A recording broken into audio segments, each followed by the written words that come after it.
Original document সব signature করা।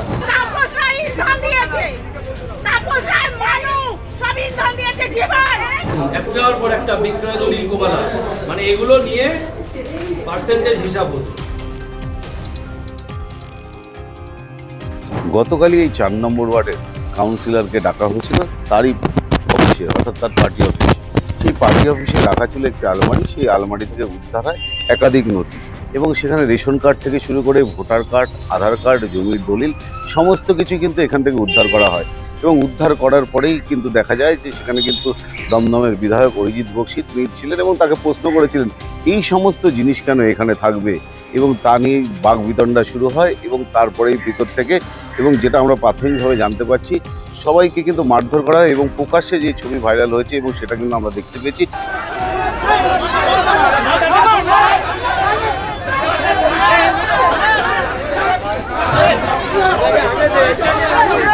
ঠিক এই সামনে এখানে আলকাতরা মাখানো হয়, কাউন্সিলরকেও আলকাতরা মাখানো হয় এবং এছাড়াও যে 4 জন ছিলেন ভিতরে, টোটাল সমস্ত মানুষকে কিন্তু এই মুহূর্তে দমদম থানার পুলিশ কিন্তু তাদেরকে গ্রেপ্তার করেছে।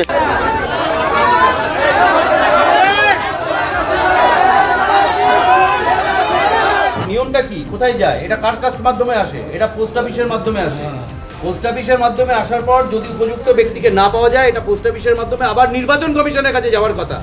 কাউন্সিলর অফিসে কি করে আসে এটা? এবং এই ঘটনায় কিন্তু আমরা যেটা জানতে পারছি যে আরও 2 জন, অর্থাৎ মোট 6 জনের বিরুদ্ধে কিন্তু অভিযোগ দায়ের হয়েছে এবং তাদেরকে কিন্তু আজকে, অর্থাৎ 4 জনকে কিন্তু আজকে কোর্টে তোলা হবে এবং কোর্টে তোলার পাশাপাশি এবং তাদেরকে নিজস্ব হেফাজতে নিতে পারে পুলিশ, এমনটা আমরা পুলিশ সূত্রে জানতে পারছি।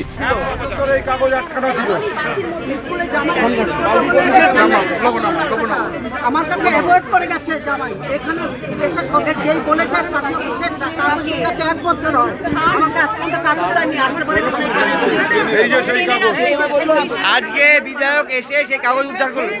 আমার বিধায়ক এসে আমাদের কাছে কাগজগুলো দিয়ে গেছে। আমার আপনি বিধায়ককে কি বলবেন? ধন্যবাদ জানাবেন তো? ধন্যবাদ, অনেক ধন্যবাদ। আজকে সকালবেলা ঠিক একই রকমভাবে খবর আসে যে কাউন্সিলরের 2-3 জন সহযোগী এখানে এসে পার্টি অফিসটার আশপাশে দাঁড়িয়ে রয়েছে। সাথে সাথে খবর পেয়ে আমি একটা অনুষ্ঠানে ছিলাম, সেখান থেকে এখানে চলে আসি এবং আমি আসার আগেই আমাদের এখানকার যারা এই পাড়ার বিজেপির কর্মী তারাও চলে আসে এবং আমার সাথে আমার পরে আমার এই মণ্ডলের সভাপতি ভাই সোমেন, সেও চলে আসে। তো আমরা তখন ওদের বলি খুলবে যখন খোলো। তো ওদের কাছ থেকে চাবিটা নিয়ে এখানকার সাধারণ 2-1 জন যারা লোকাল দাঁড়িয়ে ছিল তাদের আমরা বলি খুলুন, খুলে চলুন, সবাই মিলে দেখা যাবে ভিতরে কি আছে। তা ভিতরে ঢুকে দেখা গেল বিভিন্ন রকম আসবাবপত্র এবং তার সাথে একটা তালাবন্ধ আলমারি। তা আলমারিটা যখন আমরা খুলতে বলি, প্রথমে তো অনেকক্ষণ ধানাই পানাই করেন আলমারির চাবি নাকি নেই, কার কাছে চাবি জানা যাচ্ছে। তারপর একটু চাপ দেওয়ার পর চাবিটা বেরোলো কাউন্সিলরের কাছ থেকে। সে আলমারি খোলার পর আমরা দেখলাম বিভিন্ন জিনিসপত্রের মধ্যে বান্ডিল বান্ডিল মৃত ব্যক্তির ভোটার কার্ড, সিলবন্ধ, যেগুলো ডেলিভার্ড হয়নি, এবং উপরে পোস্ট অফিসের ক্রস মার্ক, যেগুলো আনডেলিভার্ড হলে যে মার্কিংটা থাকে সেই মার্কটাও রয়েছে। এটা যদি আনডেলিভার্ড হয় কোথায় যাওয়ার কথা? সেটা চলে যাওয়ার কথা পোস্ট অফিসের কাছে, সেখান থেকে ইলেকশন কমিশনের কাছে ফেরত যাবে। কাউন্সিলরের অফিসে তার তালাবন্ধ আলমারির মধ্যে থাকার কথা নয়।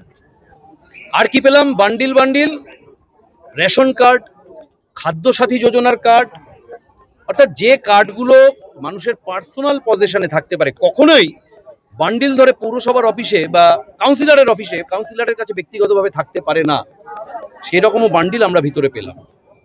আর সবচেয়ে আশ্চর্য যেটা পেলাম সেটা হলো এই তল্লাটের বোধহয় 50% জমি বাড়ির বিভিন্ন এগ্রিমেন্ট, দলিল এবং একটা খাতা, ডায়েরি, যে ডায়েরিতে নাম লেখা, নামের পাশে পেমেন্ট কত লেখা, কারো 36,000, কারো 2,30,000, কারো 4,35,000। তা কাউন্সিলরকে জিজ্ঞাসা করলাম আমরা যে এগুলো কি? বললো বুঝতে পারছি না, মনে হচ্ছে পুজোর চাঁদা। তা আমার জানতে ইচ্ছা করছে যে কোন পুজোয়, আর কোনো পুজোয় যদি কেউ 2.5 লাখ টাকা 3 লাখ টাকা চাঁদা নিয়ে থাকে তাহলে এক্ষুনি ওনাকে এক্সটর্শনের দায়ে অ্যারেস্ট করা উচিত। কোনো পুজো আমাদের এই দমদম তল্লাটে এরকম বাজেটের হয় না যেখানে এক একজনের কাছ থেকে 2.5 লাখ 3 লাখ টাকা করে চাঁদা নেওয়া যেতে পারে। তো আমাদের ধারণা এগুলো সমস্ত যে সিস্টেমেটিক ভাবে যে এক্সটর্শন চলতো ব্যবসায়ীদের কাছ থেকে, এলাকার কোনো লোক একটা ছোট বাড়ি করবে, তার বাড়ি করার মানে কি বলবো গুণাগার, পশ্চিমবঙ্গে তৃণমূলের জমানায় তো নিজের একটা একতলা বাড়ি করার জন্য গুণাগার দিতে হতো, জিজিয়া কর বসিয়েছিল বলতে গেলে এরা। তা সেই জিজিয়া করের খাতাটা বা ডায়েরিটাই মনে হয় সেটা। এই ছোট্টলাল সিনহা এই অরিজিনাল কে? এটাই তো বলছি, অরিজিনাল কপিতে এখানে থাকার কথা নয়। এখানে কেন এগুলো? তুমি অবাক পৃথিবী, এ দেখুন এই যে থরে থরে রাজ্য খাদ্য সুরক্ষা যোজনা, তার কার্ড, রেশন কার্ড।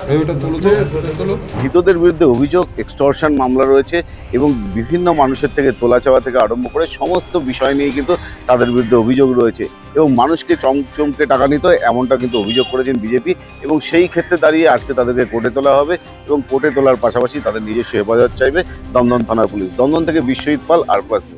কি রে, তোর বেশ র্যাশ হয়েছে দেখছি। হ্যাঁ রে, কি করবো বলতো, র্যাশগুলো কিছুতেই কমছে না। অনেক কিছু ইউজ করলাম তবুও কমছে না। আমার মনে হয় তোকে কোনো একজন ভালো ডার্মাটোলজিস্টের কাছে দেখানো উচিত। তুই ঠিক বলেছিস, কিন্তু কোনো ভালো ডার্মাটোলজিস্ট থাকলে একটু সাজেস্ট কর না প্লিজ। এই তোর তো একবার র্যাশ হয়েছিল না? তুই কোথায় দেখিয়েছিলিস? তুই একবার গৌরীদেবী হসপিটালসে দেখাতে পারিস, ওখানে ভালো এক্সপিরিয়েন্স ডার্মাটোলজিস্ট আছে। আমারও সেম প্রবলেম হয়েছিল, এখন ওখানে ট্রিটমেন্ট নিয়ে আমি এখন ঠিক আছি।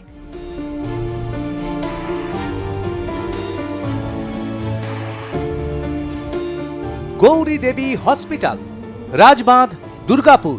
যোগাযোগ 8001003333, 8001113333।